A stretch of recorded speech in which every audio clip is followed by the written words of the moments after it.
Even in pain, in the storm, I will worship you, Lord. For I know that in you there is truth, eternal peace, pure love. In the end, when I meet you, in eternal glory, I will praise you. Worship the Lord, Jesus, our guide, light and peace.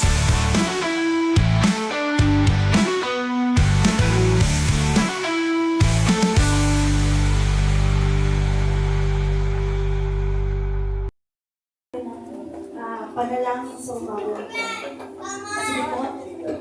Hallelujah, Lord Jesus. We bless your name, O Lord. We glorify you, O Lord. Hallelujah. Hallelujah, Jesus. We enthrone you, O Lord God. We bless you, Jesus. We exalt your name, O God. Tunay nga na ikaw ang kataas-taasang Diyos na aming sinasamba sa umagang ito. Ikaw ang Diyos na buhay. Ikaw ang Diyos na hindi nagbabago noon, ngayon, at magpakailanman. Salamat, Panginoon, sa umagang ito, Panginoon, na kami ay dinako mo, Panginoon. Binigyan mo, Lord, ng kalakasan, Panginoon, upang magpanambahan sa iyo, Panginoon, O Lord. At narito po kami, Panginoon. Humihingi kami, Lord, ng tawad, Lord, for all our iniquities, O God. For all our shortcomings, O God. Lord, patawarin niyo po kami, Panginoon. Search our hearts, O God. Search our minds, O God. At patuloy, Panginoon, O Diyos, Lord. Hugasan mo kami ng inyong pong banal na dugo, Panginoon, O God. Salamat, Panginoon, O Diyos. Dahil meron kaming Diyos na nagpapatawad, O God. Salamat, Panginoon, sa iyong kabutihan. Salamat, Lord God, for the salvation, Panginoon, O God. Salamat, Panginoon, Lord, dahil, Lord, in-offer mo, Panginoon, ang iyong sarili, Panginoon, upang kami, Panginoon, O Lord God, ay makalapit, Panginoon, with boldness, Panginoon, Lord, sa iyong trono, Panginoon, O Lord. Lord, inalis mo, Panginoon, kami sa karumihan, Panginoon, O Lord, at dilipat mo kami, Panginoon, sa kabila-bilalas na liwanag mo, Panginoon, O Diyos. Dahil ito, Panginoon, ang iyong pinangako sa sino man, Lord, na nagpalataya sa iyo, Panginoon, at sa iyo, Panginoon, O Lord God, na inilagat ang buhay, Panginoon, O Diyos. Lord, salamat, Panginoon. Hayaan mo, Lord, sa umagang ito, magkaroon kami ng kalayaan, Lord, upang ito'y aling sambahin at purihin, Panginoon, O God. Lord, samahan niyo, Panginoon, ang gawain ito mula umpisa hanggang matapos, Panginoon. Lord God, ang tatayo, Panginoon, Lord, ang magpapakawit, Panginoon. Lord, ang worship team, Panginoon, Lord, samahan niyo, Panginoon, O Diyos. Lord, dalangin ko, Panginoon, Lord, na sa pag-aawitan pa lamang, Lord God, ay breakthrough na kami, Panginoon, O God. Lord, hayaan mo, Panginoon, O Diyos, O God, na maging mabangusan niyo sa iyo, Lord God, ang aming pagpupuri sa iyo, Panginoon, O Lord. Salamat, Panginoon, sa gagawin mo sa umagang ito. Maging, Lord God, ang iyong mensahero, Panginoon, Lord, ang langit mo, Panginoon, na patuloy, Panginoon, O Diyos, na gamitin mo po siya sa umagang ito, Panginoon. Lord, para may palating, Panginoon, ang iyong mensahe, Panginoon, sa bawat isa, Panginoon, O Lord. At Lord God, dalangin ko, Panginoon, O Lord, ng iyong mga salita, Panginoon, na aming mapapakinggan, Panginoon, O Lord. Hindi lamang ito, O Diyos, na aming mapapakinggan, hindi, Lord, na sa pamuhay namin, Panginoon, maging kalakasan namin, Panginoon, O Lord God, sa buhay na ito, Panginoon, O Diyos. Lord, dalangin ko na itago mo po siya sa iyong banal na likod. Maging galuyan mo po siya ng iyong pagpapala, Panginoon. At salamat, Panginoon, Lord God, sa gagawin mo, Panginoon, sa amin, Panginoon, O Diyos, sa panambahan na ito, sa araw na ito. At Lord God, patuloy namin inaalaw, Panginoon, ang iyong banal na presensya, Panginoon, ang iyong banal na spirito na mag-minister, Panginoon, sa puso, sa buhay ng bawat isa, Panginoon. At hindi po namin pinapayagan ang anumang mga distraction sa aming kalagitnaan sa Diyos, in the mighty name of Jesus, O God, in Jesus' name. Anumang pagka aliwaliw ng kaisipan na isinasaway namin, in Jesus' name. Jesus' name. Help us, Lord, na makafocus kami sa iyong mensahe sa umaga nito, Lord, na makuha po namin, Lord God, ang nais mo, Panginoon. Yes, Lord. Makunawaan po namin ito ng maayos, Panginoon, O Lord God. Lord, salamat, Panginoon, O Diyos. Pagpalain niyo po, Panginoon, ang bawat isa, Panginoon, O Lord, sa araw na ito, Panginoon. Muli, sa iyo po namin ibinabalik ang lahat ng papuri, pagluwag natin sa tanging pangalan ng Panginoong Yesus. Amen. Amen. Praise God. Purihin ng Panginoon at bago po tayo tumubo ay i-welcome po muna natin ang ating mga kapatiran sa gawain ito. Welcome po ang bawat isa. Amen. Magbalikan po tayo with the brotherly love. Praise the Lord. Hallelujah. Right, man. Alam mo na ganito.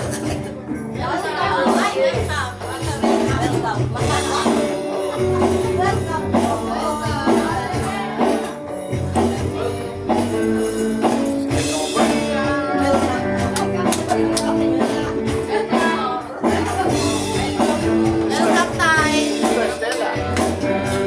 Amen. Praise God. At sa umaga po, meron lamang pong announcement po si Pastor Joy. Sige po, tayo po muna yung makakaupo. Praise the Lord. Hallelujah. At meron lamang pong pa-announce si Pastor Joy sa bawat isa po. Ito po, nakalagay po dyan. Basahin niyo na lamang po. Meron pong nakalagay dyan. Igalang ang oras ng pagtuturo at service. Manahimik at makinig sa mensahe ng Panginoon para sa iyo. Amen? Ayan po, pangalawa po. Nakalagay po dyan. Igalang ang oras ng pagtuturo at service. Keep silent and stay in your place. Pagka po nag-preach po, wala na pong malakad-lakad. Amen? Ito po. Igalang ang oras ng pagtuturo at service. No eating or drinking during preaching. Ito po, during preaching po.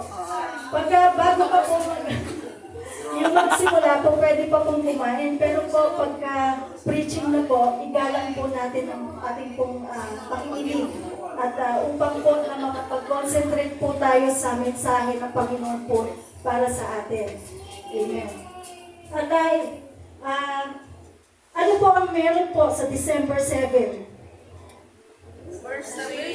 Anniversary po. Ito po ang 7th anniversary po ng Lord of the Nations San Mateo. Kaya po, in prior po doon, yung pong pledges po natin, pinaparemind na po sa bawat isa. Sino po yung mga nag-pledge po para po sa gawain ng Panginoon? Taas po ang mga kamay. Amen. Pinaparemind na po tayo. By November 30 po sana makapagbigay na po ang bawat isa para po may magamit po tayo sa anniversary. At ito po naman na pledges na to na ipagkakalog po natin. Ibabalik naman po yan sa inyo ng Panginoon. Mahigit pa. Amen. Basta po, buong puso na ipagkakalog natin sa Panginoon. Amen. Huwag po yung napipilitan lang po tayo, di ba? Kung magiging kabigatan lang po sa atin, hindi po yun nakakalugod sa Panginoon. Amen. Praise God. At sige po, yung ating pong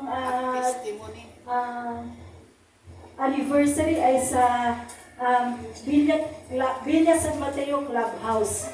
At yun po ay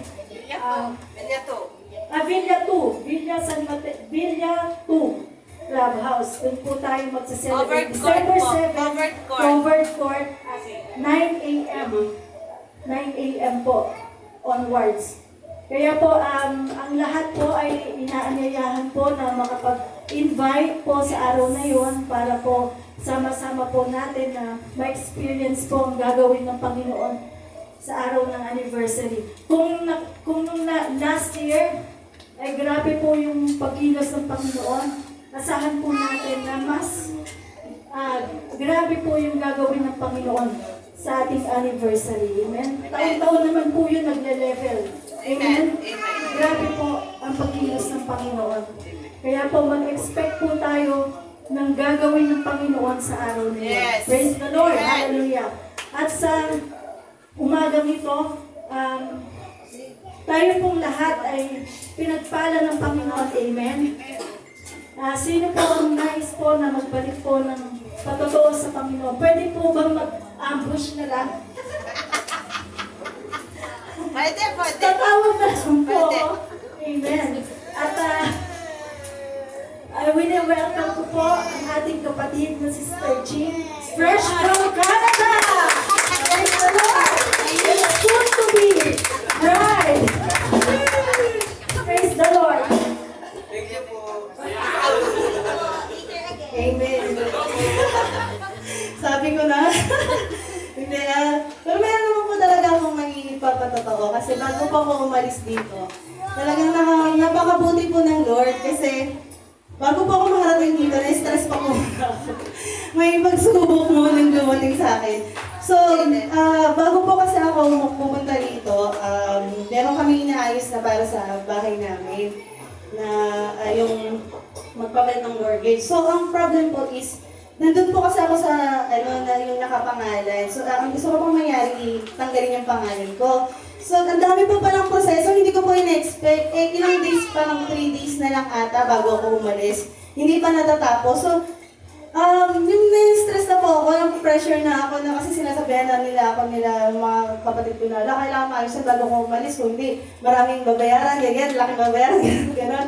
So, ako po, ni-stress po ako ng pressure. As in, na parang ang dami na pumapasok sa isip ko na parang ayaw nang mapaksa. Gano'n po. So, kasi ang dami nang pinasok ng tao sa isip ko. Tapos, pero, nung Sunday po, din ako, sakto po ang topic yan is, yun nga yung yung faith mo kay Lord. So, pinakawakan ko po yun. Sabi ko, Lord, alam ko yung plano mo to na magbakasyon ako, plano mo to na yung sa kasal. So, pinag-pray ko na, Lord, hindi mo hayaan na aalis ako dito na may iiwanan akong problema. Na hindi lang ako yung may stress, pati din po yung mga iiwanan ako doon. Yung mama ko, yung mga kapatid ko. So, grabe po yung prayer ko po na nasin, Lord. So, parang iniiyak ko talaga na, Lord, hindi ako alis dito na may dala-dalang problema. And then, nung kinabukasan, Monday na, Wednesday po ako alis. So, may 2 days na lang po ako. So, nung Monday, sobrang tuwa ako po ng Monday ng gabi. Tumawag po yung magpapapirma sa akin. Sabi ko, grabe yung tuwa ako po kasi alam mo yung parang akong nabunutan ng tinik po sa sobrang tuwa ko. Nasabi pa, at ang hali tumawag sa akin, nasa trabaho po ako. Nasabi sa akin, kung pwede daw kung anong free time po na pwede sa inyo. So, tuwa ako, sabi ko, anytime pumunta ka rin. Parang gano'n ako.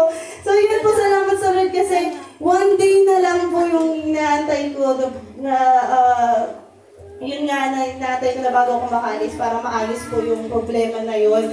At yun, salamat sa Lord kasi talagang hindi po siya nagpapabaya sa mga anak niya. As long as nandun po yung faith natin sa Kanya na, Lord, gagawin mo to para sa akin. Yung gano'n. Ngayon, salamat sa Lord kasi once talaga na pinanghawakan mo yung mga salita niya, once talaga na yung problema mo binigay mo sa Kanya, yung gano'n, talagang ibibigay niya. At yun po talaga yung malaking patotoo ko sa umagang ito na hindi niya po ako pinabayaan. Hindi niya po ako dinala dito na may dala-dala pang problema. So, praise the Lord. Kasi sobrang bait niya, sobrang yung mga salita niya ay totoo at tapat. Yun po ang ating Diyos na pinaglilinggaran. Yun lang po. Maraming salamat.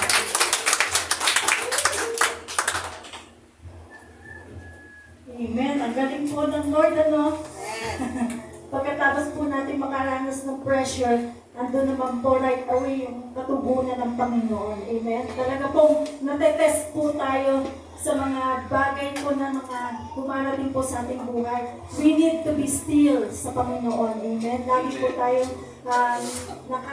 nakadepende po sa ating Panginoon at nothing is impossible with God. Amen. Praise the Lord. At meron pa po ba na nais magbigay ng patotoo sa Panginoon? At kung wala na po, tayo po ay magpapasimula na sa gawain, sa praise and worship. Amen.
glorify your name. Yes. Hallelujah. Hallelujah, Lord God. Totoo po, O Diyos, na wala kaming ibang kakapitan kundi Ikaw lamang, Yes, Panginoon. Lord.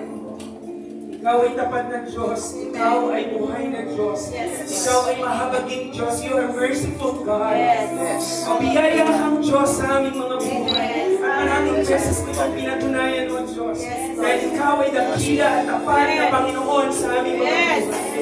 Lord God, pinapahintulutan mo ang lahat ng bagay because you have a purpose for us. Yes. And we are very thankful, Lord God, sa bawat sagot mo sa aming panalangin, Panginoon. Yes, Lord. Sa bawat pagtuturo mo sa amin, O Diyos. At kami, Panginoon, ang mga lingkod mo, ay handang magpahubog, Panginoon. Handang magpaturo, O Diyos. Because you know what's the best for everyone, Panginoon. Maraming salamat, O Diyos, sa katapatan mo. Because you are merciful, God. Yes. Yes, you are wonderful. Ikaw ay mabigaya, O Diyos. Yes. Ang pag-ibig mo ay laging umaapaw sa aming mga Yes. puso. Truly, Father God, na Ikaw ang Diyos na nangangako sa iyong mga anak na hindi kailanman hindi ka nagpapaya. Hindi kailanman hindi mo kami kinalimutan, O Diyos. Lord, ipinabayaan man. Kaya sa araw na ito, Panginoon, kami ay patuloy na nagdiriwang, Panginoon, sa kabutihan mo, O Diyos, sa pag-ibig mo, sa katapatan mo, sa pag-ibig mo, sa biyaya mo,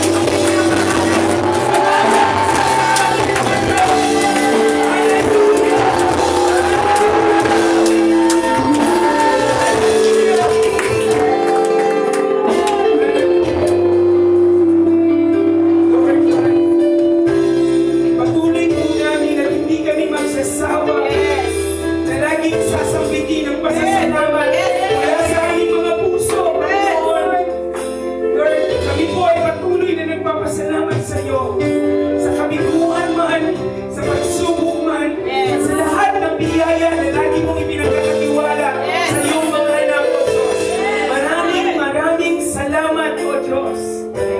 Lord God, ang lahat ng ito ay para sa iyo. Ang buhay namin ay para sa iyo. Ang lahat ng aming ginagawa, Lord God, ay worship para sa iyo. Kaya sa araw na ito, kami po ay patuloy na magpapasalamat. Yes. And let your holy words, Lord God, ay maunawaan ng mga anak mo sa araw na ito.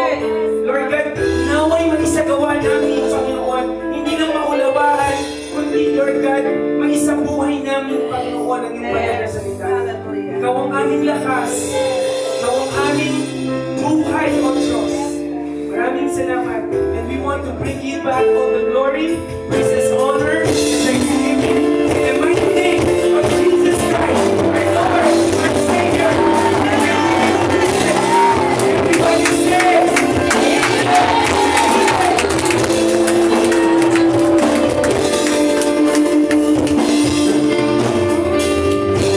Hallelujah. Bago po kayo umupo, sabihin niyo sa inyong katabi, pinagpala ka ng Panginoon. Pala. Lord. Okay. Ayun po ay makakaupo na. At grabe naman ang biyaya ng Panginoon sa ating lahat. Ang sarap po na lumangoy sa presensya ng ating Panginoon. Amen? Grabe naman po. And time check, it's already 11:32. Sana tuloy-tuloy.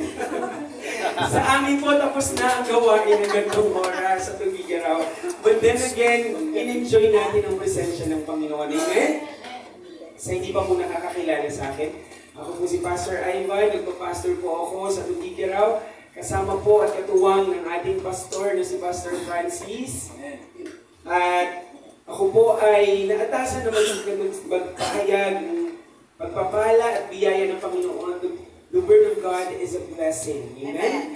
To each of us. So sa umagang ito, hindi man kami nakapag-usap ng worship leader, saktong-sakto po ang ating pag-uusapan ngayon. Divine, dwelling in divine refuge. Pwede ba natin i-flash yung ating mabilisang ano dyan, ano ba, presentation. Okay, habang inaayos po yan, ang ating pag-uusapan, pag-aaralan ngayon ay napakaganda pong mensahe ng ating Panginoon. Panalangin po natin na maunawaan natin ng lubos itong I'll try to translate in Tagalog kasi English yung nagawa ko. But niyaya ng Panginoon ng lahat ng ito. Dwelling in Divine Refuge. At kinuha po natin siya sa Deuteronomy 33, chapter 33, verses 24 to 29. Habang nagninilay po ako, at ito po ay nilagay ng Lord sa puso ko, you know what? Hindi naman po kaila sa ating lahat na tayo ay sinalanta ng bagyo for just 1 month, 4, I think, or 5 na sunod-sunod na sumalanta sa Luzon. At laging ang punteriya at ang paborito ng bagyo ay ang Cagayan. At naku, sa Tugigaraw pa talaga. At alam niyo po, 3 beses po tayo binaha doon. Pero grabe po ang biyaya ng Diyos. Kahapon po, fresh na fresh pong nalinisan ng ating church doon. Nakita niyo naman yung church natin doon. Ang laki, malaki sa mahaba, malawakang paglilinis. Pero biyaya ng Panginoon, nakakagawain na po ulit tayo doon. Amen? Hindi po pumapayag ng Panginoon. Hindi po rin tayo pumayag dahil nag-ano po tayo, last Sunday, ang gawain ay sa loob na lang po ng bahay. At online na lang po. At sa biyaya ng Panginoon, based po sa title natin na Dwelling in Divine Refuge, gusto po natin unawain ito na ang pag-translate po natin ito sa Tagalog, Dwelling in Divine, sorry for the typo error, refuge po yan, R-E-F-U-G-E. So pag tinagalog natin yung Dwelling in Divine Refuge, ang Tagalog po niyan ay pananahan sa banal na kanlungan. Grabe po, no? And when we are talking about divine or banal, walang iba kundi ang Panginoon. Amen? Walang ibang nakaabot sa pamantayan ng kabanalan ng ating Panginoon. But of course, the Holy Spirit is always with us to make us holy. Yes. But Jesus Christ, our Lord and Savior, is the one who is holy. Amen? Divine ang Panginoon sa pananahan sa banal na kanlungan. Okay. At sa pananahan sa banal na kanlungan, ito ay nagpapahayag ng kalalagayan ng ating pagtitiwala, amen, pagtitiwala, kaligtasan, pagsuko, sa gitna ng pagsubok sa buhay natin sa ilalim ng proteksyon at kalinga ng ating Panginoon. So every time na tayo nag-undergo ng process ng mga challenges sa buhay natin, sige nga, gusto ko lang po malaman sino dito ang hindi nagkakaroon ng problema sa buhay. At least maliwanag kasi yung mga walang problema nasa 6 feet under the ground na po sila, patay na po yun. Lahat po tayo ay nagkakaroon ng pagsubok sa buhay. Even nga yung mga bata may problema eh. Paano sila maglalaro? anong pagkain nila? Anong gusto nila pagkain? Ibig sabihin, mula sa pagkapanganak natin, nung nagkaroon na tayo ng isip, ang kaunawaan, hanggang sa kasalukuyan, marami pa rin po tayong pinagdadaanan na pagsubok. At hindi po yan undeniable. Ibig sabihin, totoong-totoo na tayong lahat ay nagkakaroon ng pagsubok sa buhay. Magkakaiba lang po tayo ng level or standard ng pagsubok. Pero I know, at alam po nating lahat that God allowed things to happen. Pinapahintulutan ng Diyos ang mga bagay na challenges, na pagsubok sa buhay mo, kapatid, kasi alam niya na kakayanin mo. At dahil alam niyang kakayanin mo, kasi alam niya na may Diyos ka sa buhay. Amen. Palakpakan nga po natin ang Panginoon.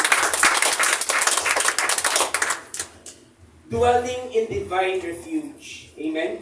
Tayo po ay magsusuko sa ating Panginoon. Tayo po ay magtitiwala sa ating Panginoon. Tayo po ay magbibigay ng kabuuan natin sa Panginoon. Ang puso, ang isip, ang tiwala natin sa Panginoon every time na meron po tayong nakakasalamuhang pagsubok sa ating buhay. Every time that we meet challenges in our lives, ang kailangan natin ay isang matibay na tanggulan. Walang iba kundi ang Panginoong Jesus. Amen? So, basahin lang po natin to sa English. Bago po yan, ang message outline po natin or yung pag-aaralan natin ngayon ay para lang meron kayong idea. Number 1, God is our refuge. Ang Diyos ang ating matibay na tanggulan. Number 2, tatalakayin natin ito. Bakit nga ba ang Diyos ay refuge? Okay? So, number 2, the ground of our refuge.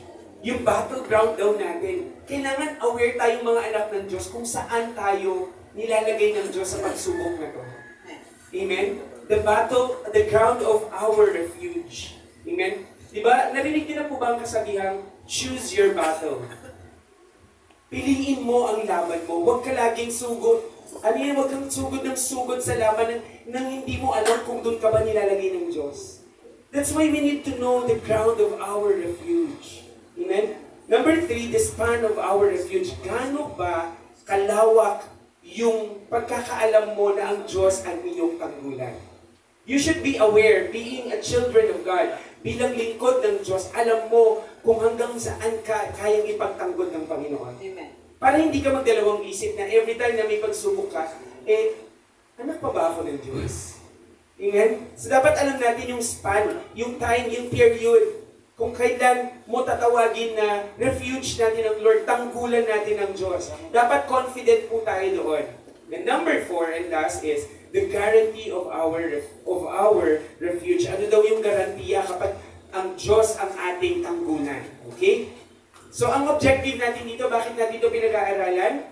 To encourage believers, para daw i-encourage tayong mga mananampalataya ng Diyos. At kailangan daw po natin i-reassure. Ano yung reassure? Kailangan natin siguraduhin na ang Diyos, ang presensya ng Diyos, hindi kailanman hindi ka iniwan. Amen. Sabihin mo nga sa katabi mo, hindi ka kailanman iniwan ng Diyos. Hindi ka kailanman iniwan ng Diyos. Sige po, basahin natin ang banal na salita ng Diyos. Okay? Deuteronomy 33, chapter 33, verses 24 to 29. Okay, hindi ka iniwan ng Diyos. Iwanan ka man ng mahal mo, pero si Diyos, si God, hindi ka iniwan. Okay? So, let's start with, samahan niyo po ako sa pagbabasa nito. Let's start with 24. About Asher, he said, most blessed of sons is Asher. Ang pinagpala daw ng Panginoon sa 12 tribes. Alam niyo ba yung 12 tribes, di ba? Okay? Lahat ng to ay pinagpala ng Diyos ang lahat ng tribo. Pero si Asher ang higit na pinagpala ng Panginoon. Let him be favored by his brothers and let him pat his feet in oil.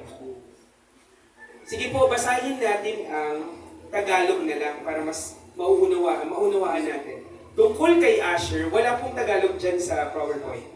Higit na pinagpala kaysa ibang lipi itong si Asher. Kagiliwan sana siya ng mga anak ni Israel, sumasagana sa langis o olibo ang kanyang lupain. Bakal at tanso, sana ang pintuan ng iyong mga bayan, maging mahaba at matatagnawa ang iyong pamumuhay. Ang iyong Diyos, O Israel, ay walang kagaya. Mula sa langit, dumarating upang tulungan ka.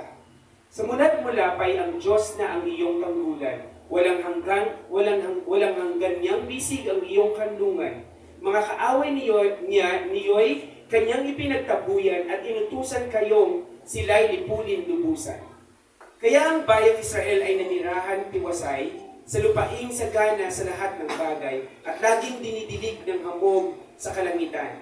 Bansang Israel, ikaw ay mapalad, walang bansa na iyong katulad.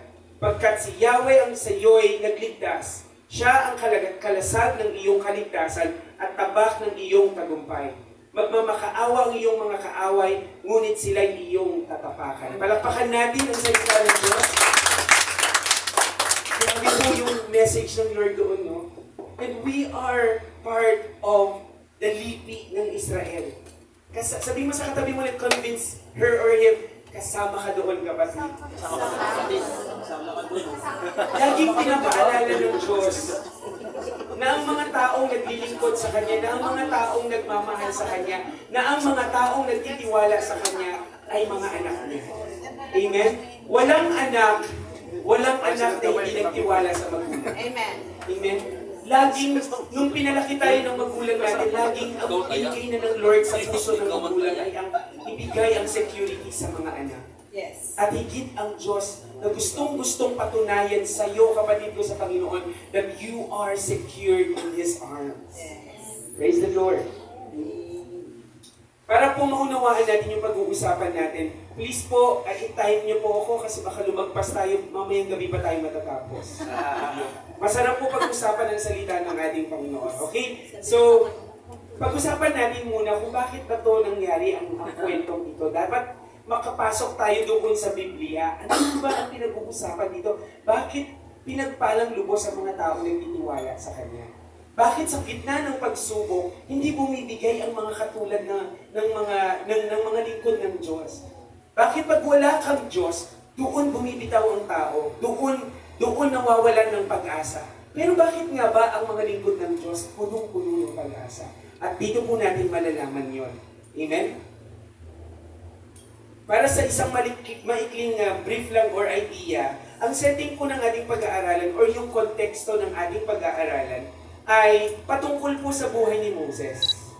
Ito po yung nanggaling po sila sa lugar ng Ehipto at 40 years na po silang inaalipin ng mga taga-Ehipto. Bakit ganon? Anak naman kami ng Lord. Sabi nga, di ba, O Israel, aking bayan. Pero bakit God permitted or bakit ipinahintulot ng Lord na maging bihag sila ng dayuhan? Okay, God, again, uulitin natin, God allow things to happen for a purpose. And that purpose, kaya niya ipinahintulot na alipinin or bihagin ang kanyang bayan for one thing is, para maturuan ang kanyang bayan. Para maturuan ang mga anak niya na akala ba natin nung panahon na to na madali lang sa Panginoon na i-let go yung mga anak niya na pahirapan ng ibang lahi? Hindi po. Kung meron mang unang masasaktan, hindi po tayo yon. Hindi ikaw na nararanasan mo yung pagsubok, hindi po tayo ang unang nasasaktan. Ang Diyos natin ang unang nasasaktan every time na siya ay nag-aalaw ng problema at pagsubok sa atin. But God need to do this for us para tayo ay tumibay sa lahat ng pagsubok sa ating buhay. Pumalakpak nga ang mga willing na tumibay sa pagsubok. Hallelujah. Kaya nga sabi ng Panginoon, hanggang huli anak, walang bitawan. Hindi ko kayo kalilimutan at hindi pababayaan. Tandaan niyo po yung pangako ng Panginoon. God will never leave us nor forsake us. Kahit ano pa ang nagawa natin, kahit ano pang kasalanan ang nagawa mo, pero hindi yan pahintulot, hindi yan passport para ikaw ay magkasala. Naintindihan niyo po? Pero walang kasalanan, walang kahit sino man ang makakapaghiwalay sa atin sa pag-ibig ng Diyos. Wala po kahit ano pa man. Kahit kasalanan man yan. Pero hindi yan pahintulot para gumawa ka ng kasalanan. Amen? Amen. Kailangan taglay-taglay natin. That's why the Holy Spirit is always with us. Para pag tayo ay nagkasala, pag tayo ay papunta na doon sa pagkakasala, God will remind you, anak, mahal kita. Anak, hindi kita kalilimutan. Anak, hindi kita pababayaan. Don't give up. Gawin mo lang ng tama. Sumunod ka lang sa pinag-uutos ko and you will be in a good hand. Amen? Sabi yan ng Metro Bank. Pero yan ay sinigurado ng Diyos. You will be in a good hand. Amen? Kaya mga kapatid ko sa Panginoon, lagi niyong tatandaan, lagi nating tatandaan that God is always with us. Minsan po kasi, kapag alam natin na tayo ay nagkukulang sa harapan ng Diyos, binubuyo tayo ng kaaway. Sinasabi niya, huwag ka nang pumunta ng church. Hindi ka nang bagay doon. Diba? Huwag ka nang tumugtog, huwag ka nang kumanta. Magpapasikat ka lang doon, tapos magkakasala ka na naman. Alam niyo po, hindi yan ang tinig ng Diyos. Kaya nga po ang iglesia ay parang ospital na sa tuwing tayo ay nasusugatan. Sa tuwing tayo ay may sugat dito. Tingnan niyo po ako. Tingnan niyo po ako. Tingnan dito. Pag ito ay laging may sugat, tumakbo kayo sa ospital. At dito po yun. Or doon sa safe place nyo, sa lugar kung saan nyo sinasamba ang Diyos. Amen. Sa lugar kung saan itinasarado nyo ang pintuan at kayo na lang ng Diyos ang nakikipagdiig sa bawat isa at gusto nyong ipagamot ang nasusugatan yung mga puso. Amen. Pag ang tinig ng kaaway, sigurado yan sasabihin niya. Alam niyo po ba kung bakit nilikha ang tao? Alam po ba natin kung bakit tayo nilikha ng tao? Ay, ng Diyos? God created we, the well-being, we the human race, ito po yung totoo, to give back the glory that God deserves. Amen. Ibalik natin ang pagsamba, ang papuri na deserve po ng Panginoon. Kaya wag po tayong papayag na every time kayo ay nagkukulang sa harapan ng Diyos, titigil na lang tayo doon. Sabi mo nga sa katabi mo, titigil ka na lang ba? Di ba po? Ano ba? Hindi ka ba? Alam niyo po, ang una pong matutuwa kapag umalis na tayo sa ating paglilingkod sa Panginoon, ang kaaway po. Kasi hindi na tayo magagamit ng Diyos. Amen. Kaya nga po ang tao hindi perfect kasi kailangan niya pa ang Panginoon. Yes. Hindi tayo perfect kasi hindi naman talaga tayo nilikhang perfect. Alam niyo naman ang kwento ng Book of Genesis. Amen? Ang ating nununo, si Adam and Eve, ay nagkasala and God pinahintulot ng Diyos ang lahat ng bagay na yan sa simula pa lamang because alam ng Diyos na ang tao ay hihiwalay sa Kanya kapag alam niya na perfect na yung tao. Pero hindi yan pinahintulot ng Diyos. Kasi ang Diyos natin ay malambing na Diyos. Amen. Gusto niya laging naririnig ang tinig mo, kapatid ko sa Panginoon. That every time na tayo ay nagkakaroon ng challenges o pagsubok sa buhay, ang gusto ng Diyos, buksan mo ang bibig mo, iluhod mo ang tuhod mo at sasabihin mo sa Panginoon, Lord, hindi ko kaya ito, samahan mo ako. Amen? Palakpakan nga po natin ang Diyos. So balik po tayo dun, si Moses po ay malapit nang mamatay nung panahon na to, ng kwentong ito, ng Deuteronomy 33:24-29. Mamamatay na po si Moses, magkukwento po ako sa inyo, tingin po kayo dito. Mamamatay na si Moses, aakyat po siya sa bundok ng Nebo or Mount Nebo, and then, ang gusto po niya, ang gusto ng Diyos, umakyat siya doon sa bundok Nebo para makita niya o matanawan niya yung promised land na ipinangako ng Diyos na Moses, ikaw ang leader dyan. Pero hindi ganun kadali. Ilang milyong tao ang ililid niya, parang isang buong bansa. Sabi niya, ikaw ang mag-lead dyan at ilalabas mo sila dyan sa bansang Egypt. At ikaw ang mangunguna. At sige po, question. Ano po ang dadaanan ng mga Israelita? Mga flyover ba? May escalator ba? May elevator ba silang dadaanan? Ano? Desierto. Desert. At ano ba ang makikita natin sa desierto? Ano mararamdaman mo pag nasa desierto ka? Mainit. Minsan pagka nakadala ka ng tumbler mo, ubus na yan. Ilang oras pa lang. Kung magdadala kayo ng ganon, bakit hindi nyo mabuhat habang naglalakad? So, ibig sabihin mga kapatid ko sa Panginoon, wala po silang bitbit na sapat na tubig at pagkain. Okay, dito tatakbo yung kwento natin. Na sa panahon na yan, alam natin lahat na hindi nakapasok si Moses sa promised land o sa lupang pangako. Amen? Pero tignan niyo yung grabing puso ni Moses. Diba? Kung iigkas ang kanyang pagiging tao, sasabihin niya, Lord, wag mo na akong utusan, di mo pala ako papapasukin sa lupang pangako. Diba? Pero alam ni Moses na ang Diyos ang nagsasalita. Kaya mga kapatid ko sa Panginoon, kapag may inuutos ang Diyos, alamin nyo kung siya talaga yun.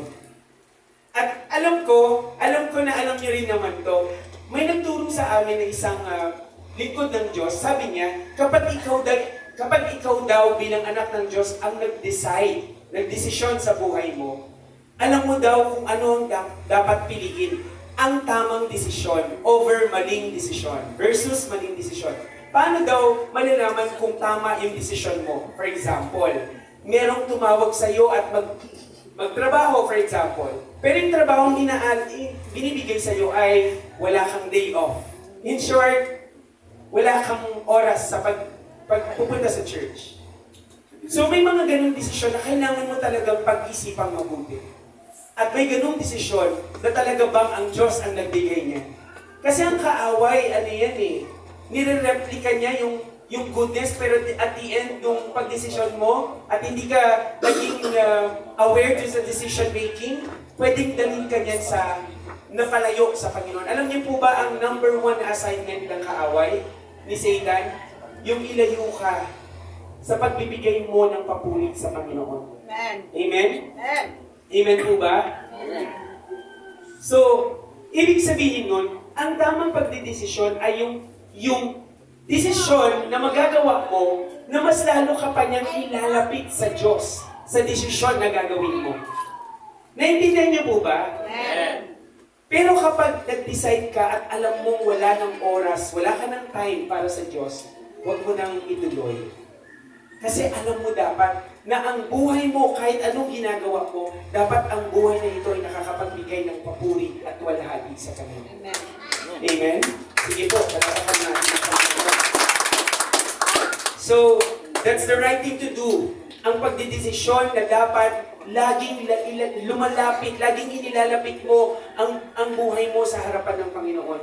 Amen? That's the right thing to do. Pero pag yung desisyon mo, na alam mo na nakakapaglayo na yan sa buhay paglilingkod mo, eh huwag mo nang ituloy. Kasi hindi yan ang bigay ng Panginoon. But of course, again, disclaimer lang po, iba-iba ang panawagan natin sa Panginoon. May tinawag na pastor, may tinawag na mga instrumentalist, may tinawag na mga awit, manunugtog, mananayaw. Magkakaiba po tayo ng panawagan. Pero ang talagang gusto nating, ang purpose ng buhay na to ay magbigay ng luwalhati ng papuri sa ating Panginoon. Amen?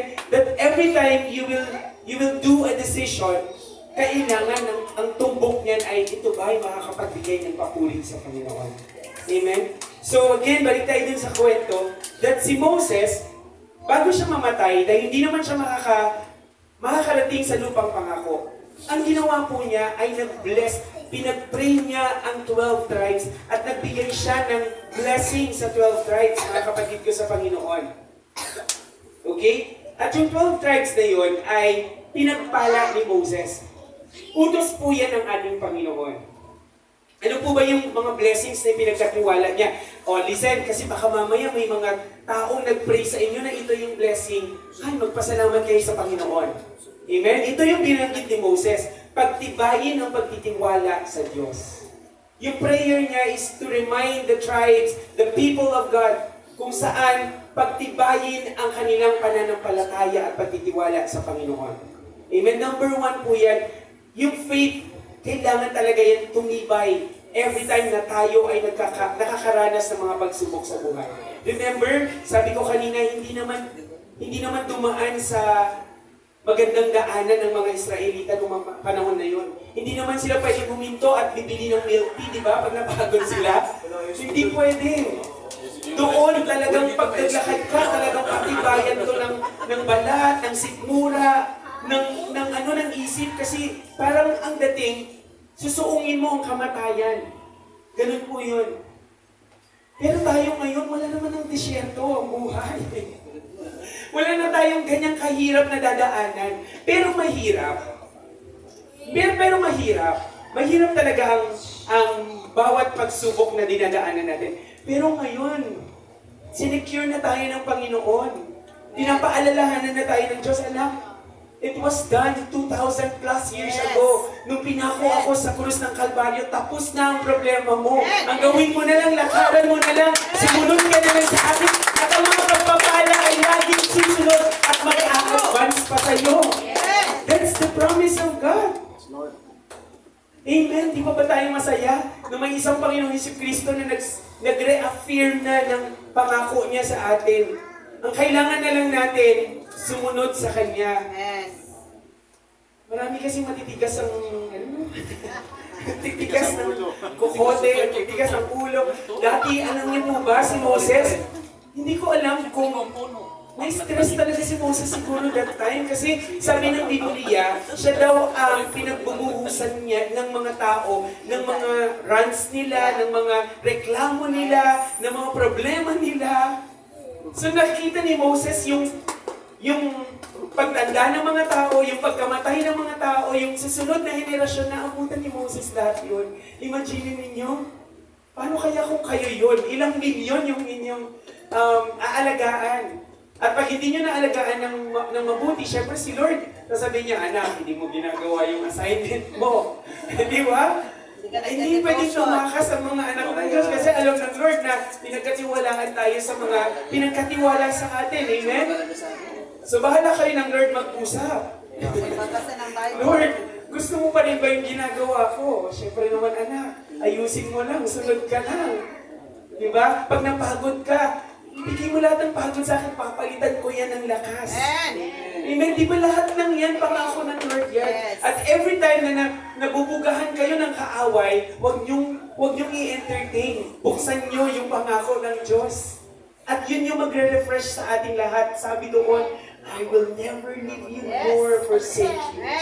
I will be with you forever and ever and ever and ever. Lahat, walang katapusan. Amen? Tandaan po natin ang buhay natin ay ano pa lang to, practice pa lang to. Ang totoong buhay ay sa kabilang buhay. Kaya ngayon pa lamang, pagkatiwalaan dapat tayo ng Diyos sa mga assignment natin. Para mga estudyante, masisita ka ng teacher mo pag hindi ka gumawa ng assignment, tatanungin ng teacher mo, ano bang ginawa mo kagabi? Hindi ka nag-assignment, no? Safe daw. So, tayo din, kailangan mag-assignment din tayo, mag-devotion tayo. Sino nagde-devotion dito? Oh, diba tayong lahat? Alam ko, tinurod kayo ni Pastora dyan ng mag-devotion. So, dapat tayong lahat mag-devotion. Every time, pagka, ang sarap po talaga, na pag nagbuklat ka ng Bible at gumawa ka ng devotion mo, alam niyo po, pumapasok yung mga gustong sabihin ng Lord sa inyo na, anak, tiis lang konti, marami ka pang mararanasan yan, pero hindi kita pababayaan, and the blessing will come. You know po, kapag may battle ang buhay ng tao, pagkatapos ng battle, sige po, ganito po yun.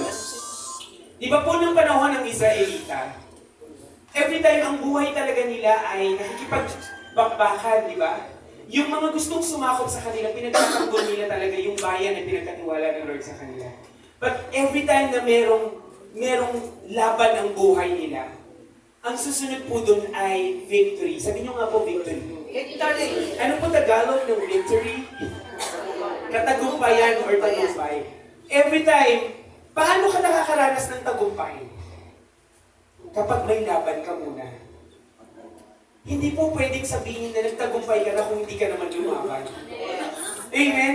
Alam mo yung mga nagtago sa oras ng digmaan, tapos nagtago sila, hindi nila mararamdaman yung katagumpayan. Kasi nagtago sila, hindi nila hinanap. Kaya nga may mga mag-asawa nag-aaway pa minsan because meron sa kanilang hindi lumalaban. Yes. So dapat kayo, pantay kayo, lalaban kayo sa pagsubok ng buhay. Kasi kasama niyo, backup niyo, nandito sa harapan niyo ang Panginoon. Amen. Amen? At pagkatapos ng laban na yan, laging may victory. Amen. Amen? Laging may katagumpayan. Pumalakpak na po ang katagumpay. So, sinasabi din ng Panginoon dyan na yung katapatan ng Diyos, laging sumakanila. Yun yung sabi ni Moses. Ang katapatan ng Diyos ay laging nasa inyo. Ang pagpapala ng Diyos ay laging nasa inyo. Kaya dapat alam nyo ang inyong misyon. Amen? Okay. So, tingin po ulit kayong lahat dito. Kasi magpapaquiz po ako mamaya. Okay, sabihin nyo nga po, refuge. Refuge. So pag nabasa niyo yung refuge, R-E-F-U-G-E, ang ibig sabihin po nito, a condition of being safe or sheltered from pursuit, danger, or trouble. Anong Tagalog ng safe? Ligtas. Di ba may kantang ganyan? Safe or ligtas. Alam niyo po, yung safe na yan, mga kapatid ko sa Panginoon, yan ang gustong pangarap ng Diyos sa ating lahat. Magligtas tayo sa lahat ng ating mga ginagawa, sa ating mga pupuntahan, kailangan protektado po tayo ng Panginoon. Shelter. Ibig sabihin, meron kang kanlungan na safe dapat. Amen? Amen. So, start tayo dyan. God is our refuge. Okay? Sabihin nyo nga po, God as our refuge. Ang pinag-uusapan dito sa kwento ng Deuteronomy 33, si Moses po. So, mababasa niyo po doon, sabi niya, ang pagkatoo niya dito, sabi niya, the eternal God is your refuge. Tanggulan, safety, protection. So, sabi niya dito, God is your refuge. Ang Diyos ang inyong tanggulan. Ang Diyos ang inyong safety. Ang Diyos ang inyong protection. Sabi ni Moses. Okay? The word refuge, sinasabi niya dito na ang refuge, ganito lang po para mas madali natin maintindihan. Sa disyerto po, kapag yung pastol ng tupa, pagpagabi na, di ba, pinagsasama-sama niya na sila, tapos saan niya nilalagay? Saan niya dinadala? Sa kulungan, sa kawan.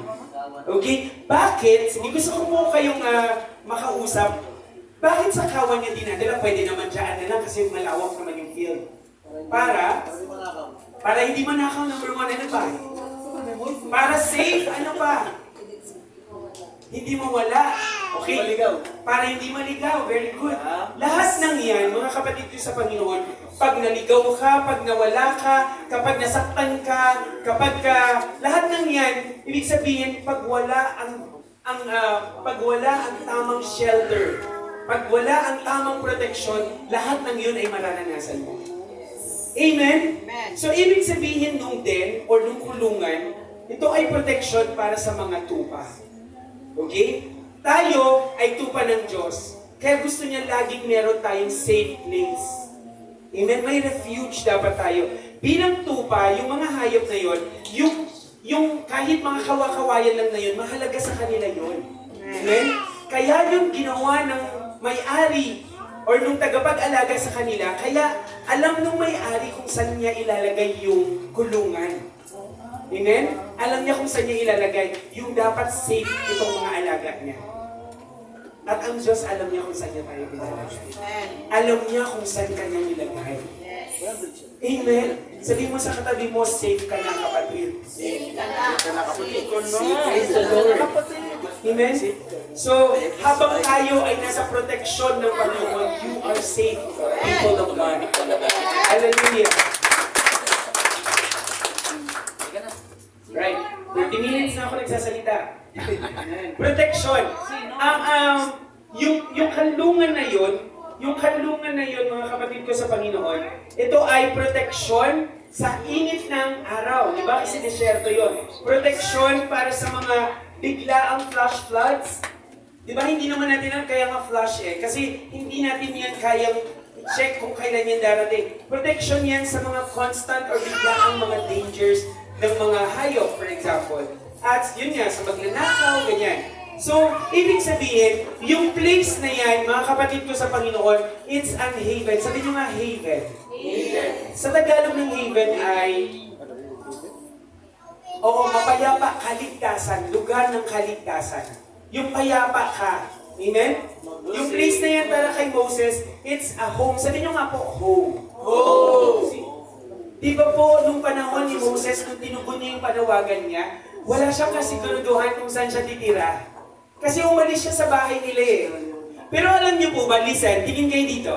Di ba alam niyo po na si Moses, wala talaga siyang bahay. Ano lang yung bahay niya? Ano lang yung nilalagay every time na nagka-camp, tapos umaalis, ano yun? Tent. Very good. Tent yung tinatayo lang nila noon. Wala silang bahay that time. So yung tent na yun, tao yan, tropal lang siya. So imagine mo, talagang minsan, paano kung umulan, bumagyo? Diba? Wala na yung safe. Oo, isang hangin lang, wala ka ng safety doon. But then, sabi dito, mga kapatid ko sa Panginoon, listen to this, sabi ni Moses, hindi man ako nakahanap ng bahay, pero nakahanap ako ng totoong bahay. Walang iba kundi the one and only God. Sabi ni Moses, hindi siya nakahanap ng bahay, pero ang nahanap niya is the one. Sabihin mo nga, nakahanap ka na ba ng the one? Kung ako tatanungin nyo, single pa lang naman ako, pero nakahanap na ako ng the one.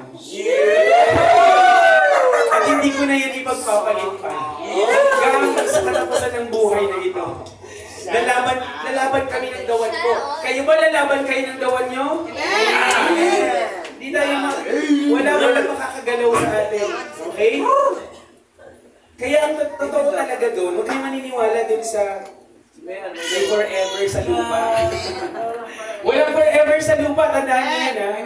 Ang may forever lang kapag natagpuan mo yung dawan mo dito. Siya ang forever natin. Amen. Ang ating Panginoon, ang ating Yahweh. Hindi kailanman di tayo kakalimutan at kababayaan man. Amen. Jehovah, the God of Israel, is our home. Amen.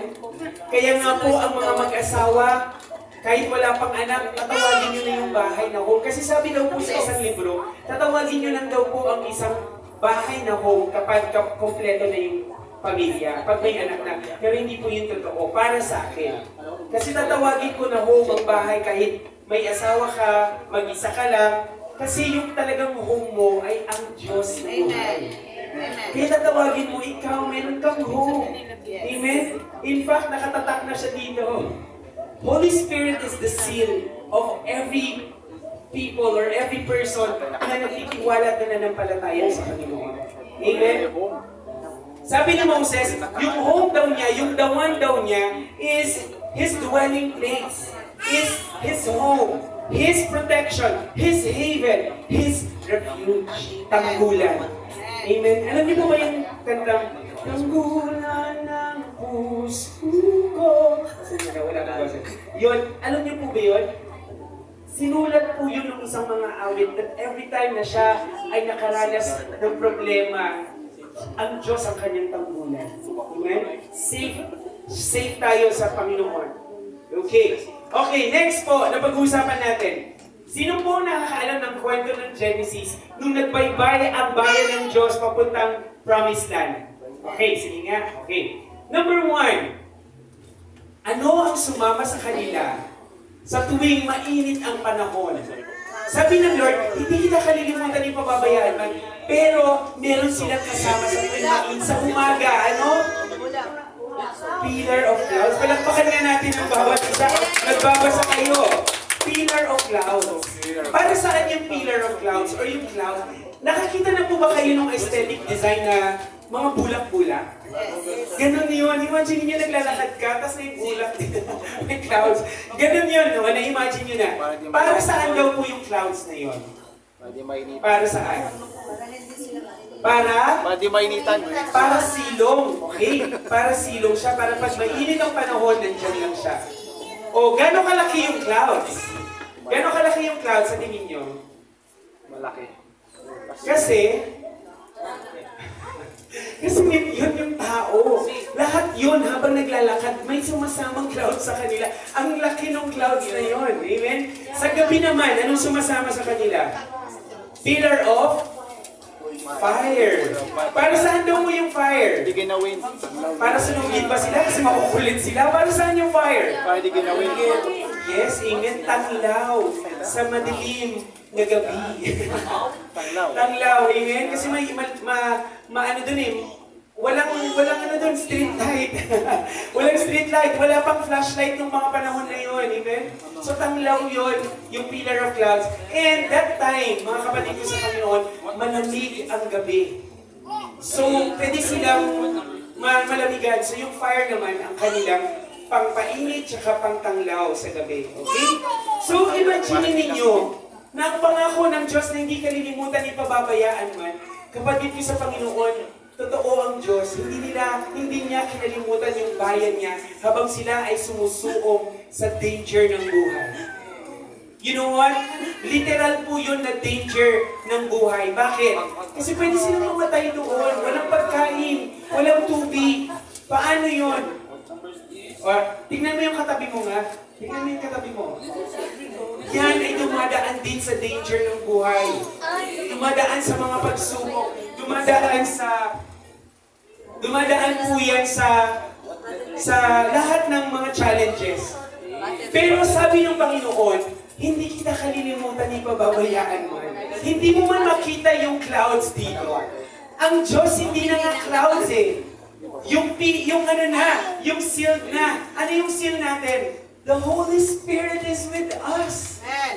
Sabi mo sa katabi mo, kasama mo ang banal na Espiritu. Sige po, i-convince mo siya, kasama mo ang Diyos. Praise the Lord. Okay, so after the pillar of clouds and pillar of fire, anong sunod na pinakita ng Diyos na kasama nila ang Panginoon? Di ba po, walang pagkain? O, ano po ang pinakain ng Diyos sa kanila? Every time na nagigising sila sa umaga, meron pong nakalatag doon sa damuhan. Ano po yun? Ano po? Corned beef? Ay, corned beef. Parang modern naman na yun, corned beef. Nakadelata pa. San Marino pa. Highlands. Di ba? Highland, wow. Highlands. Hindi na sponsor, baka naman Highlands. Anyway, ano yung nakalagay? Ano yun? Ano yun? Mana. Mana. Ano yung tsura ng mana? Para daw po siyang tinapay or biscuit. Na ang lasa daw po niya ay parang honey. Wow. Para siyang, nakatingin na kayo ng wafer? Ganun daw yung lasa niya. It's something like wafer taste and honey. Ganun kasarap. Okay, people of God, bakit kaya pinahintulot ng Lord na mana na lang yung kainin nila everyday? Pwede namang ano, di ba? Pwede namang lechon. Pwede lechon, di ba? Oh, pwedeng samgyeopsal. Di ba? Why not? Pwedeng shabu-shabu. Bakit mana? Oo, pwedeng sopa. Pero bakit mana? Alam niyo kung bakit? Kasi ang Diyos, hindi po siya nagsisettle for less. Ang gusto ng Diyos, pag nabusog tayo, dapat malusog din tayo. So yung mana daw po ay very nutritious. Galing ng Lord, no? Hindi lang siya nagbigay ng pagkain, siya pa ang nutritionist natin. Siya yung dietitian natin. Alam niya kung ano yung pwedeng makuha dun sa mana ng biscuit na yun. Amen? So again, ang miracle na naman ng Lord, hindi kita kinalimutan, hindi kita pababayaan. Kaya pag ikaw ay sumusuong sa baha ng tubigarap, pag ikaw ay sumusuong ng pagsubok sa buhay mo, anak, hindi kita pababayaan. Hawak-hawak kita sa kamay. Bakit ang Diyos ang may hawak sa atin at hindi tayo ang humawak sa Diyos? Kasi kapag tayo ang humawak sa Diyos, makakabitaw tayo. Alam niyo kung bakit po? Kasi ang tao po, gullible. Sabi niyo nga po, gullible. Pag ano yan, pag ang tao natuwa na yan, naku, bibitaw na yan sa Lord sandali. Sasabihin niya, Lord, pwede mo bang sandali lang?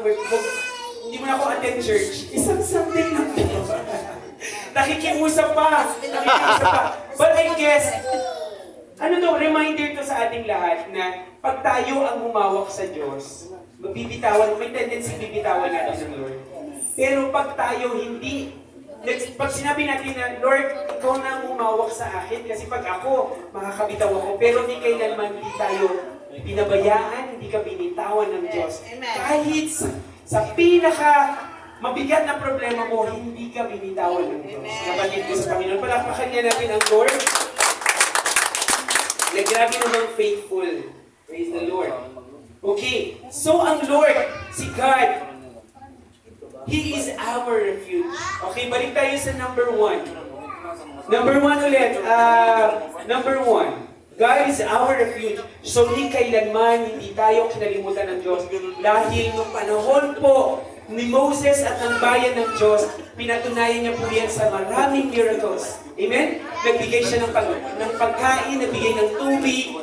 Saan ka nakakita, di ba? Dinala ni Lord yung bayan ng Israel doon sa fertile na lupa. Alam niyo daw po yung fertile na lupa. Ito yung lupa na malapit na sa mga katawan ng tubig. The body of water. Ibig sabihin, pag nandun na sa fertile ng lupa, meron ng mga tubig doon. At ang Diyos gumawa ng himala. Amen?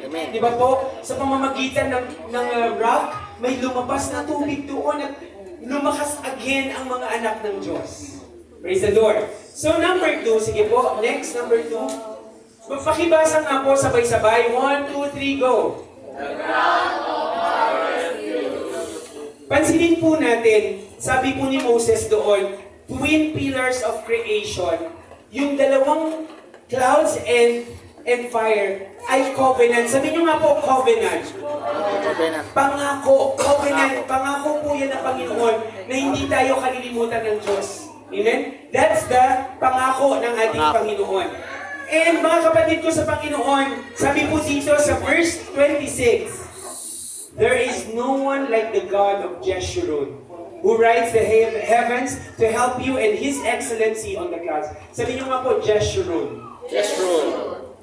Ang Jeshurun po ay nickname ng Israel. Okay, Jeshurun. So ang Jeshurun, the God of Jeshurun, God of Israel. Amen? At sabi niya doon na kasi nung panahon na yan, mga kapatid ko sa Panginoon, the ground of our refuge ay the ground of our refuge, hindi ko yung oras eh, matatapos ako 12:30. Tama. So the ground of our refuge, yung setting po niyan, bago po sila dumating sa lupang pangako, dadaan po sila sa isang bayan, ang Canaanites, or ang Canaan. Sabi niyo mga Canaan. Diyan sila dadaan. At ang mga Canaanites daw, iba ang kanilang pananampalataya at paniniwala. Si Baal or si Baal, sabi niyo nga po Baal. Si Baal or Baal sa English ay Diyos daw ng tubig. Yun ang paniniwala nila, na kaya daw magpadala ng Diyos nila ng tubig. Amen? Eh, ano ang mangyayari ba pag sobrang tuyo ang lupa? Ano tawag doon sa phenomena na yon? El Nino, very good. Ano naman ang sobra ng tubig? La Nina. So, ang mundo ngayon, hindi na nagiging normal ang mundo natin ngayon. Babaha kapag sobra, tapos tagtuyot kapag kulang. Kaya po, naniwala ang mga Canaanites na si Baal or si Baal daw ang kanilang Diyos. Pero hindi yun totoo. Kaya sabi ni Moses dito, it's Israel's God who rides the clouds. He's the one who made everything. Amen? Ang Diyos daw ang may kapangyarihan lamang na gumawa ng kahit anong mga bagay. He's the giver of life and only He can guarantee the good life for you and me. Amen? So, paniwalaan natin ang kapangyarihan ng Diyos. God is a God who is our Elohim. Amen? God is our refuge. The Elohim stands for might. Amen? The strength of God, the all-powerful God, the Almighty God. Kaya kung ang Diyos mo ay Diyos na si Yahweh, ikaw daw ay malakas kahit gaano kahina ang iyong isip, hindi mo kakayanin, pero ang Diyos ay nagpapalakas sa atin. Amen. Amen? Spell impossible. M-P-O-S-S-I-B-L-E. Tanggalin mo yung I am. Ano na lang? Possible. O, sabi ng Lord, I'm possible. Ang Diyos natin ay posible.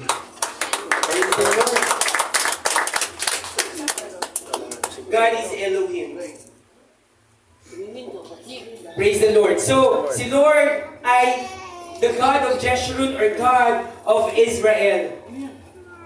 Pag dumating tayo sa ating buhay na pag na-realize mo na nakakaranas ka ng pagsubok, pag yung buhay mo naliliglig ang pananampalataya mo sa pagsubok, alam ko nararanasan natin ito pare-pareho. Hindi porket pastor kami, hindi exempted na kami sa ganyan, hindi po kami exempted dyan. Kapag tayo ay nakaranas ng ganyang pagsubok, kapag alam mo na naliliglig yung pananampalataya mo, kapag alam mo na yung relasyon nyo sa pamilya nyo naliliglig, mga kapatid ko sa Panginoon, ni kailanman, hindi yan exempted na pagsubok sa Lord. Lahat ng pagsubok, sabi ng Lord, it is finished. Amen. Tapos na ang lahat ng yan. That the ground of our problem and pagsubok, lahat ng pagsubok natin, challenges natin, alam ng Diyos na dyan ka nilagay ng Diyos. Dinala ka ng Lord sa lugar na yan kasi alam niya, first and foremost, matibay ang pananampalataya. Kaya nga, mga kapatid ko sa Panginoon, every time na tayo'y dumadaan sa pagsubok, dapat ang ating pananampalataya ay lalong tumitibay. Hindi baliktad. Kasi habang tumatagal tayo sa bisig ng Panginoon, dapat mas lalo tayong lumalakas. Amen? Pinakita ni Samson ang lakas niya physically kasi ang Diyos ang nagbigay sa kanya ng lakas. Tayo ngayon, mga kapatid ko sa Panginoon, in our generation, hindi iba ang Diyos na nagbigay ng talino. Sino yung matalino ng panahon nila? Sinong hari noon na matalino? Hindi nagkamali ang Diyos na bigyan ng talino si Solomon. Hindi aksidente na binigyan ng lakas si Samson. Amen? Hindi aksidente na binigyan, hindi aksidente ng mga panahon na yun. Yung mga lingkod ng Diyos, they survived. Amen? Nung panahon nila na yun, ipinagtanggol nila ang kanilang Diyos, ang ating Diyos, si Jesus Christ. Kaya sa panahon ngayon, wag nating, hindi natin maka-question ang galing ng Diyos. Kasi sabi sa Bible, God is the God yesterday, today, and forever. Hindi nagbago ang Diyos na nangako noon. At hanggang sa kasalukuyan, hindi nagbago ang pangako ng Diyos. Kaya mga kapatid ko sa Panginoon, kung paano nangako ang Diyos noon at pinulfill ng Lord ang promise, ngayon kapatid ko sa Panginoon, maghanda tayo sa lahat ng yan. Amen? Amen. Sabi ko nga po, kung dati nakaranas tayo ng pagsubok, hindi rin tayo exempted ngayon. At sa habang panahon, hindi tayo exempted kasi habang tayo ay nabubuhay, merong pagsubok. At merong pagtuturo ang Diyos. Hindi ibig sabihin na kapag ikaw ay may problema, kinalimutan ka na ng Lord. Hindi po, baliktad po yun. Kapag ikaw ay nakakaranas ng problema, ibig sabihin, nakikita ng Lord na lumalaban kayong dalawa sa pagsimula. Palakpakan niya po natin ang Panginoon. And we should know the ground of our refuge. Amen. Na ang Diyos ang ating tanggulan. Number 3. The span of our refuge. Kapag span, ang pinag-uusapan natin, yung time period. Okay? For example, ako ang pastor ngayon, araw na to, habang nagtotalk pa ako. Mamaya, pagkatapos ko na, si Pastor Joy ulit ang pastor. May span, may haba lang ng panahon. Okay? Pero sabi dito, ang Panginoon, sabi dito, the eternal God is your refuge. Sabi niyo nga po, eternal. Anong ibig sabihin ng eternal? Walang hanggan, walang katapusan, forever. So, ibig sabihin, kung ang Panginoon natin ay eternal, yung refuge natin or tangkulan natin ay eternal. Walang expiration date. Habang ikaw ay grabing pananampalataya, habang ikaw ay may buong pagtitiwala sa Panginoon, hindi kailanman hindi nag-expire ang tangkulan mo. Amen. Amen? Hindi nagbabago ang tangkulan mo. Hindi kailanman hindi nakalimot ang tangkulan mo. Wala yang expiration. Habang ikaw ay may pananampalataya sa Diyos na buhay, siya ang iyong great refuge. Tanggulan. Amen? So, katulad ng sinabi ko kanina, kapag ikaw ay nakakaranas ng pagsubok, huwag kang magdadalawang isip na humingi ng tulong sa ating tanggulan. Huwag kang magdadalawang isip na, Lord, ako pa ba ay anak mo? Walang magdadalawang isip dahil hindi nagbago ang Panginoon. Habang ikaw ay nananampalataya at nagtitiwala, secure ka na every time ikaw ay nagkakasala, lumapit tayo sa Panginoon, humingi ng tawad. And then ikaw na naman ay palalakasin ng Panginoon. Aminin lang natin sa Lord, sa harapan ng Diyos, na ni kailanman hindi namin kaya ang buhay pag wala siya. Amen? If we are apart from God, we can do nothing. Wala tayong magagawa pag malayo tayo sa piling ng Panginoon. Amen? And now, lastly, the span of our refuge now, the guarantee of our refuge. The eternal God who provides salvation also provides continuing care. Tayo nung pinahayag natin sa ating mga labi that Jesus Christ is our Lord and Savior, and that time, He is your God. At that time, nung ikaw ay nagpahayag ng iyong pananampalataya sa Panginoon, Diyan natin naranasan ng salvation. Sabihin nyo nga po, salvation. Kaligtasan natin. Kapatid, tingnan mo yung katabi mo. Makakasama mo yan sa langit, sa piling ng ating Panginoon. Because that time, nung nag-confess kayo that Lord is our Savior, Jesus Christ is with us. Mga kapatid ko sa Panginoon, nakamit natin ang salvation. At kung ang Diyos na nagbigay ng salvation ay ang Panginoon, ang Yahweh, ang Panginoong Jesus, siya din po ang patuloy nakakalinga sa atin forever and ever. Let's do the conclusion. Nababasa niyo po. Let's continue, sabi niya dyan. Let's continue to trust in God, God's promises, and seek His guidance for our unique calling and purposes. We will continue to rely on God's protection and always thankful for His blessings. Sa lahat po ng mga lingkod ng Diyos, meron pong unique na purpose ang Panginoon sa bawat isa sa atin. At kapatid ko sa Panginoon, huwag kang bibitaw kasi hindi pa tapos ang laban natin. Tayo po tayong lahat.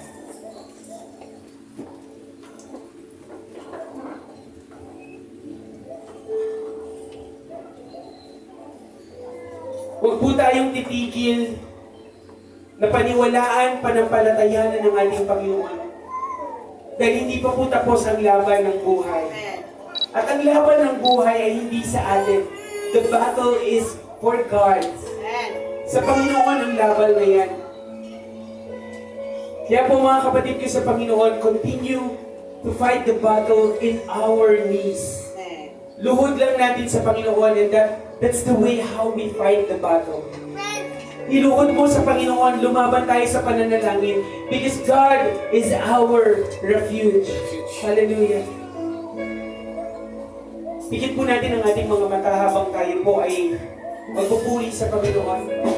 Kausapin mo ang Panginoon. Humingi tayo ng lakas sa Panginoon dahil siya ang ating tanggulan. Siya ang ating kaligtasan. Come on, let's worship the Lord. Hindi mo pahihintulutan ng mga bagay, Panginoon. Kung wala kang plano, wala kang purpose, Lord. At lagi mong ilalagay sa aming mga puso't isipan, Lord God, that every time na kami po ay nagkakaroon ng mga challenges sa buhay, Lord, hindi ibig sabihin na kinalimutan mo kami, Lord. The more na sinasamahan mo kami, kasi, Lord God, kasama ng buhay ang pagsubok. At ang pagsubok, Panginoon, ay Lord God, mapagtatagumpayan, Panginoon, dahil kasama ka namin, Lord Jesus. Hallelujah. Yes, God. Yes, God. Amen. Alam mo, lahat ng mga pagsubok namin dinaanan. Alam mo, ang lahat ng kwento ng aming buhay, ikaw naman ang gumawa, Lord.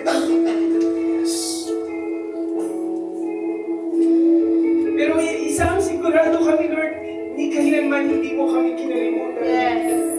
Hindi kailanman hindi mo kami pinabayaan. Kasi pangako mo to sa amin, Lord. Kaya sa umagang ito, ang gusto mo po, Panginoon, ipaunawa sa amin na ang pagsubok ng buhay ay normal. Dadaan ang lahat sa pagsubok ng buhay. Pero hindi nangangalagaan, Panginoon, na pinahintulot mo ang pagsubok kasi kinalimutan mo kami. Hindi po totoo yan, Lord. Pinahintulutan mo ang pagsubok kasi may maganda kang plano sa buhay ng bawat isa.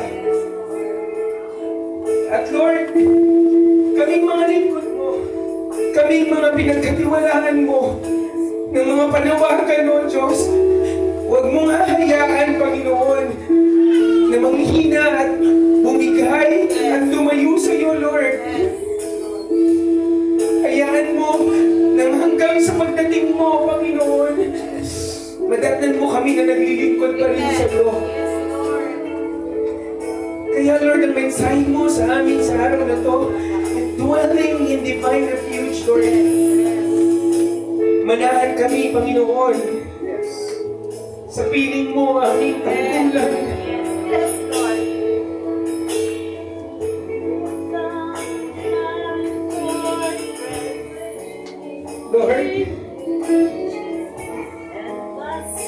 Hayaan mo, Panginoon, na sa umagang ito, Diyos, ipaalala mo sa bawat isa na every time nangihina kami dahil sa mga pagsubok na dumadating sa aming buhay, ipaalala mo sa amin na ikaw ang aming tangkulan. Ikaw ang aming kalakasan. Ikaw ang aming pag-asa, Lord. Ikaw ang aming buhay na Diyos. At sa araw na ito, Panginoon, we want to dedicate ourselves to you, Lord. Hayaan mo, Lord, na bawat buhay ay para sa iyo, Diyos. Lahat ng mga anak mo na nandito sa lugar na ito, lahat ng mga anak mo na nagbigay ng buhay sa kanilang mga ministry, Lord. Madatnan mo po kaming lahat, O Diyos, na pare-parehong naglilingkod pa rin sa iyo, Lord. Samahan mo kami, Panginoon, sa buhay na pinagkatiwala mo sa amin. Ikaw naman ang nagtiwala dito sa amin, Lord. Pagpalain mo, O Diyos, ang mga anak ko, Panginoon. Hindi lang po ang mga nandito, kundi ang mga kapatiran pa na wala dito, O Diyos. 10 ng aming mga pamilya, O Diyos. Pagpalain mo kami lahat, Panginoon. Kung paano mo pinagpala ang mga anak mo noong panahon ni Moses, ngayon, O Diyos, ikaw pa rin ang aming Diyos. Lord, na nangako, Panginoon, at buhay kang Diyos, Panginoon. Hindi mo kami kalilimutan, ipababayaan. Maraming salamat, O Diyos, dahil marami ka pang ipagkakatiwalang pagpapala sa lahat ng aspeto ng aming mga buhay. Lord, samahan mo po ang mga lingkod mo. Samahan mo ang mga lingkod mo, O Diyos. Sa iglesyang ito, Panginoon, na magdadaos, Panginoon, ang anniversary. Lord God, sa second week of December, Lord, samahan mo sila sa kanilang mga preparations, Lord. I-prepare mo ang kanilang mga puso. I-prepare mo ang kanilang buhay. I bestow blessing upon blessing in their lives. At Lord, gamitin mo ang iglesyang ito dahil ikaw ang may-ari ng iglesyang ito. Gamitin mo ito ang iglesyang ito na magiging pa ng maraming kaluluwa, O Diyos. I-prepare mo, Panginoon. I-prepare mo, Lord, ang iglesyang ito para sa pangangaluluwa, Panginoon. Para sa kanilang anniversary, Panginoon. Marami po na mapadalo, Panginoon, ng mga kaluluwa na hindi pa po nakakakilala sa inyo. Gamitin niyo po, O Diyos, ang lahat ng ministry na meron sa iglesia ito upang mag-win ng marami pang soul, Lord. At Lord, maidako sa paanan mo, Panginoon. Dahil ang iglesia mo, ang ginamit mo, Panginoon, upang maipakilala ka sa marami pang tao. Lord God, kaya po, O Diyos, i-prepare mo sila physically, emotionally, and most of all, spiritually. Sa kanilang mga paghahanda, Panginoon, samahan mo po sila. Sa kanilang prayer and fasting, samahan mo po sila. Sa kanilang evangelism, samahan mo po sila, O Diyos. Samahan mo po, Panginoon, ang iglesia mo ito, O Diyos. Maraming salamat, O Diyos, sa buhay ng mga lingkod mo. Lord, pinagpapala ko po ang itinalaga mong pastor sa lugar na ito. Pagpalain mo po siya, Lord God, sa lahat ng aspeto ng kanyang buhay, sa kanyang pamilya, sa kanyang paglilingkod, palakasin mo po siya, O Diyos. And Lord, pagpalain mo, even, Panginoon, ang lahat, Panginoon, ng miyembro ng ministry ng bawat isa, Panginoon. Itaas po natin ang ating mga kamay, mga kapatid ko sa Panginoon. Lord God, today, I bestow blessing upon blessing in the life of all the people, Lord God, na nasasakupan, Panginoon, ng iyong pagpapala, ng iyong kapangyarihan, O Diyos. Today, Father God, ang pagpapala, Panginoon, na mula sa iyo ay, Lord, sumagana, Panginoon, at matanggap nila, Panginoon, in the name of Jesus Christ, our Lord and our Savior. Lord God, alam na lahat ng ito ay pinagpapasalamat namin sa iyo. At Lord God, pinabalik namin sa iyo ang pinakamataas na puri, pagsamba, pagkakita, at langit ng ating namin ng Yesu Cristo. Lahat ay kansanin na. Amen.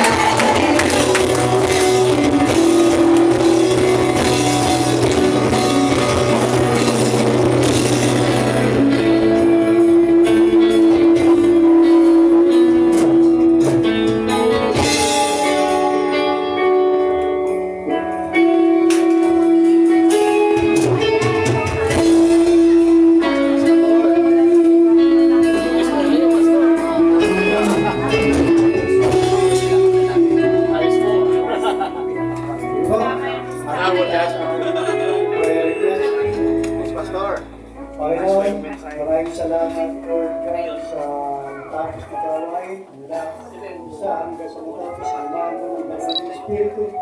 Salamat, Lord God, sa nadaya ng salita. Salamat sa buhay niya, naging channel of grace ka. Lord God, sa mga salitang binitawan niya. At Panginoon, O Diyos, ikaw ang panggulan namin sa lahat ng mga subok na aming nararanasan, Lord.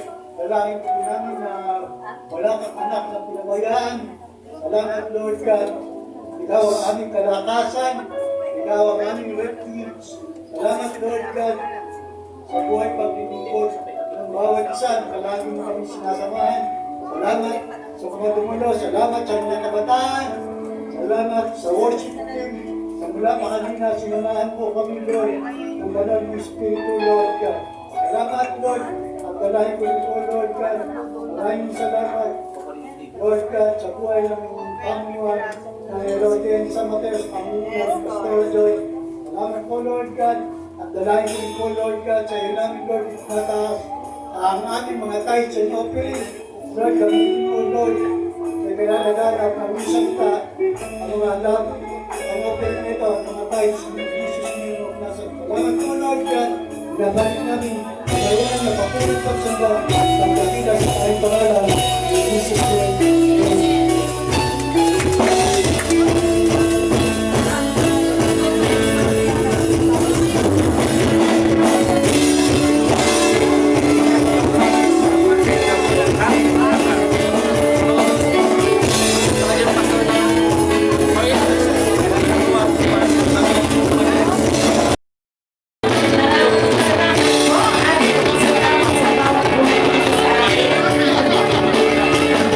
God bless you everyone. See you on Sunday again.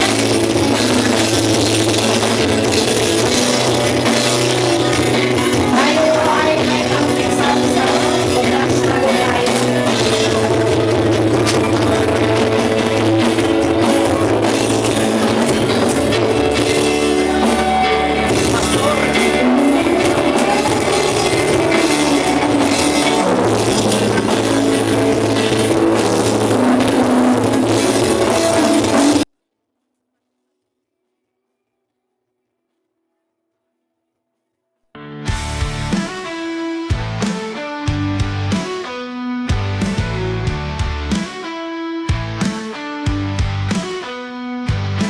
Silence of dawn, I feel your presence, Lord. Oh, every ray of sun that rises reflects your immense love. Oh, with a heart full of gratitude, I bow down before you. In your light I find direction to live what you have for me. Worship the Lord Jesus with all your being, with all your soul. He is worthy of all praise, King of kings, Savior.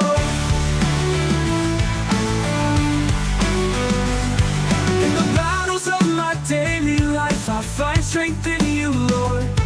Your word is my guide, a beacon that lights my inner self. With a heart full of gratitude, I bow down before you.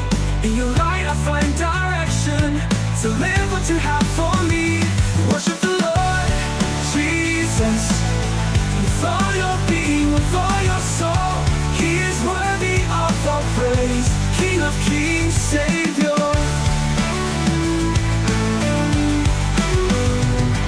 In the battles of my daily life, I find strength in you, Lord.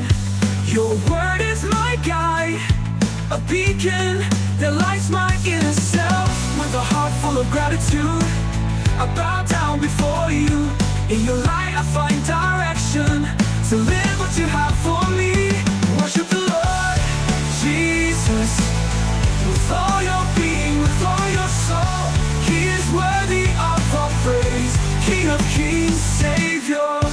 Even in pain, in the storm, I will worship you, Lord. For I know that in you there is truth, eternal peace, pure love. Worship the Lord, Jesus, Jesus. With all your being, with all your soul, He is worthy of all praise. King of kings, Savior. In the end, when I meet you, in eternal glory, I will praise you. Worship the Lord Jesus, our kind light and peace.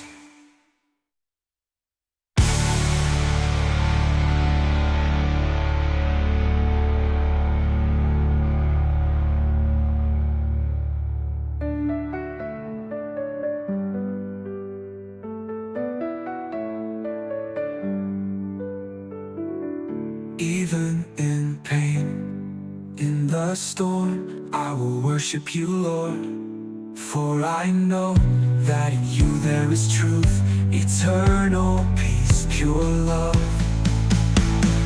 In the end, when I meet you, in eternal glory, I will praise you. Worship the Lord, Jesus, our guide, light and peace.